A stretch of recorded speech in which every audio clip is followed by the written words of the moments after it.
దేశవ్యాప్తంగా హెచ్ఐవిపై అనేక అవగాహన కార్యక్రమాలు చేస్తున్నప్పటికీ కూడా నేటికి కూడా హెచ్ఐవి కేసులు అనేది పెరుగుతూ వస్తున్నాయి. అయితే దీనికి నివారణ చర్యలు ఏంటి, తీసుకోవాల్సిన జాగ్రత్తలు ఏంటి, ఒకవేళ వస్తే ఎటువంటి లక్షణాలు ఉంటాయి?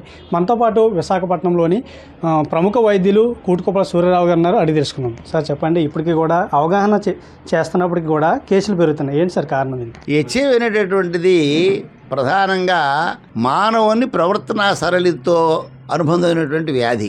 మనం ఎంతగా అవగాహన పెంచుతున్నప్పటికీ ఈ దేశంలో 148 కోట్ల జనాభా ఉన్నారు. Sex is the biological urge. లైంగిక సంపర్కాలు వద్దని చెప్పే ధైర్యం ఎవరికి లేదు. ఏం చెప్పగలం? హెల్దీ సెక్షువల్ లైఫ్ని అలవాటు చేసుకోమని చెప్తాం. ఒక పార్ట్నరు లేదా ఒక భార్యకు ఒక భర్త, ఒక భర్తకు భార్య అని చెప్తాము. అది పాటించినంత కాలం హెచ్ఐవి దరిదాపులకు రాదు. అలా కాకుండా ఈవేళ కాలంలో యూత్, ముఖ్యంగా 18 ఏళ్ల నుంచి 30 ఏళ్ల మధ్య ఉన్నటువంటి వాళ్ళు రిస్క్ బిహేవియర్స్, మత్తు మాదక ద్రవ్యాలు, డ్రగ్స్, ఐవి డ్రగ్స్, మరి ఇటు గంజాయి, సారా, ఇటువంటి అనేక రకాలైనటువంటి అలవాట్ల వల్ల ఆయన ఏం చేస్తుండే ఆయన తెలియకపోవడం.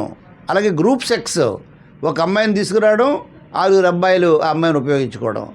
ఈ గ్రూప్ సెక్స్లో ఒక్క అబ్బాయికి ఎవరికైనా హెచ్ఐవి కానీ సుఖవ్యాధి కానీ ఉంటే ఆ గ్రూపులు అందరికి కూడా వ్యాధి వ్యాపిస్తుంది.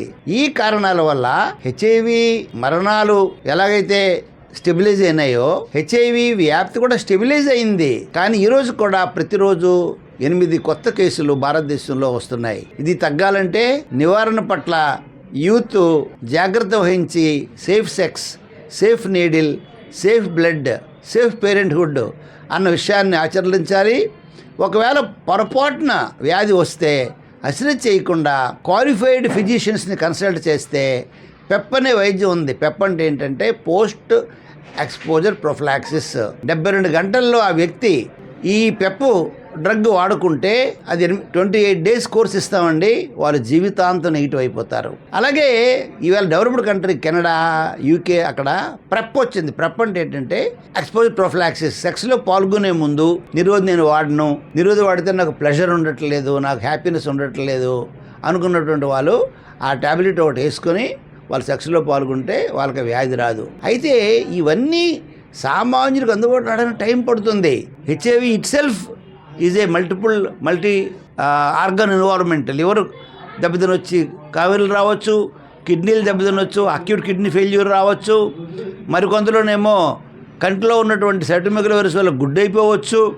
ఇవన్నీ కూడా నివారించుకునే వీలుంది.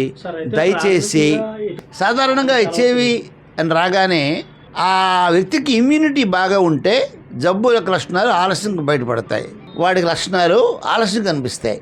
లేని వారికి తగ్గని జ్వరం, తగ్గని విరోచనాలు, బరువు కోల్పోవడం, ఎక్కడ లేని నీరసం, ఆయాసం, అరికాలు మంటలు, నరాల బలహీనత, వీటితో పాటు శరీరం మీద ప్రైవేట్ పార్ట్స్లో ఉన్న గడ్డలు రావడం, లోనేమో చర్మవ్యాధులు, ఇవి ప్రాథమిక లక్షణాలు. వాళ్ళు ఏం చేస్తారు?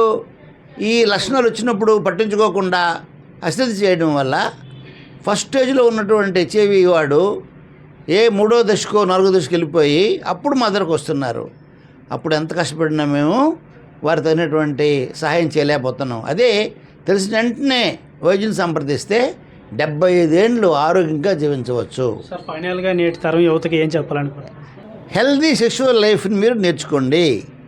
ఒక పార్ట్నర్కే జీవితాన్ని అలాట్ చేయండి. రిస్క్ బిహేవియర్లు, మత్తు మాదక ద్రవ్యాలు ఇది వాడి రోజుకో పార్ట్నర్ని మార్చడము, ఇటువంటి పద్ధతులు లేకుండా ఒక భార్యకు ఒక భర్త, ఒక భర్తకు ఒక భార్య అనే సిద్ధాంతాన్ని ఆచరించండి. వివాహం కూడా 35 ఏళ్ళ వరకు ఆగకుండా వీలైన తొందరలో నచ్చిన వారిని వివాహం చేసుకుంటే తద్వారా మీకు ఈ సెక్షువల్ హెల్దీ లైఫ్ ఉండడానికి అవకాశం ఉంటుంది. Safe needle, safe blood, safe parenthood ఈ సిద్ధాంతాన్ని జీవితాంతం ఉపయోగించుకోవాలి. చూసుకున్నట్లయితే ఈ హెచ్ఐవికి సంబంధించి ఈ అవగాహన కార్యక్రమాలు చేస్తున్నప్పటికీ కూడా దేశంలో రోజుకి 8 కేసులు అనేది నమోదవుతున్నాయి. యువత అంతా కూడా చాలా జాగ్రత్తగా ఉండాలి. అడ్వాన్స్ మెడిసిన్ అనేది వచ్చింది, దీన్ని వాడడం ద్వారా నివారించుకోవచ్చు అని కూడా చెప్తున్నారు.